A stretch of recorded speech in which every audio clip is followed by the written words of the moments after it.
আমরা মনে করি যে একটি রাষ্ট্র এগিয়ে যেতে হলে যত রাজনৈতিক শক্তি যাই কিছু হোক, শিল্প সংস্কৃতি সাহিত্য আলোকিত করবে বাংলাদেশকে, দেশকে। সেই ক্ষেত্রে এই প্রতিবন্ধকতাগুলো দূর করবার ক্ষেত্রে আমরা আলোচনা করেছি মাননীয় উপদেষ্টার সঙ্গে, তিনিও অত্যন্ত আন্তরিকভাবে বলেছেন। আমরা যেহেতু ফেডারেশন থেকে এই ধরনের সিদ্ধান্ত আগেই আপনারা জানেন যে আমরা সেটি 8 তারিখেই ঘোষণা করেছি, 15 তারিখে সারা দেশব্যাপী, এবং 9 তারিখে আমরা প্রেসেও বলেছি।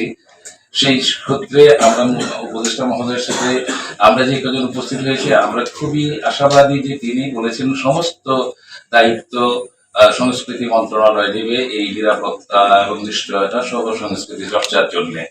আমরা বিকেল বেলায় ফোরামে একটু আলোচনা করি, যেহেতু আমাদের আরো নেতৃবৃন্দ আছেন, আমরা একাত্মতা করে গেলাম উপদেষ্টা মহোদয়ের সঙ্গে। আমরা বিকেল নাগাদ এটি প্রেসে পাঠিয়ে দেব। আমরা আশা করছি যে 15 তারিখে আমরা সকলেই একমত হবো যে এই প্রতিবাদ সমাবেশটি আমরা আপাতত উপদেষ্টা মহোদয়ের মানে নিশ্চয়তা প্রদানে আশ্বাসের কারণে আমরা এটি তুলে নেব। এবং আপনারাও একটু সহযোগিতা করবেন, যাদের সঙ্গে আমরা বলেছি যে যদি কারো বিরুদ্ধে সেরকম সুনির্দিষ্ট কোনো অভিযোগ থাকে যেন শিল্পকলা একাডেমি মন্ত্রণালয়ের মাধ্যমে সেটিকে করা হয়, কোনো মব জাস্টিস যেন সাংস্কৃতিক অঙ্গনে না হয়।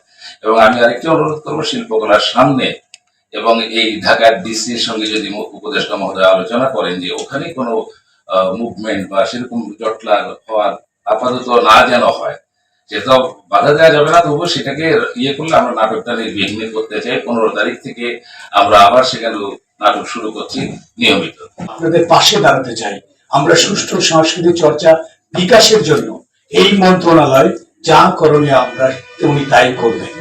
আমরা খুব খুশি হয়েছি ওনার কথায়, এবং আমরা মনে করছি যে হ্যাঁ, সংস্কৃতি মন্ত্রণালয় বাংলাদেশ শিল্পকলা একাডেমির সাথে কাজ করবে এবং থিয়েটার সহ সমস্ত সাংস্কৃতিক নাটক, নৃত্য কলা, অভিনয়, অন্যান্য আবৃত্তি সব নিয়ে কাজ করবে। আপনারা জানেন ইতোমধ্যে দুঃখজনক ভাবে হলো আমাদের কিছু শিল্পকলা একাডেমি দুষ্কৃতিকারী আগুন দিয়েছে। আমরা উপদেষ্টা মহোদয়ের কাছে জানিয়েছি এগুলো মেরামত করার জন্য। উনি আশ্বাস দিয়েছেন অচিরে এগুলো সমাধান করবেন। এবং আমাদের যে 15ই নভেম্বরের যে কর্মসূচি ছিল, আমরা অত্যন্ত খুশি হয়ে তার সাথে আলোচনার সাপেক্ষে, এবং আমরা বলেছি যে আমরা এটা প্রত্যাহার করে নিয়েছি।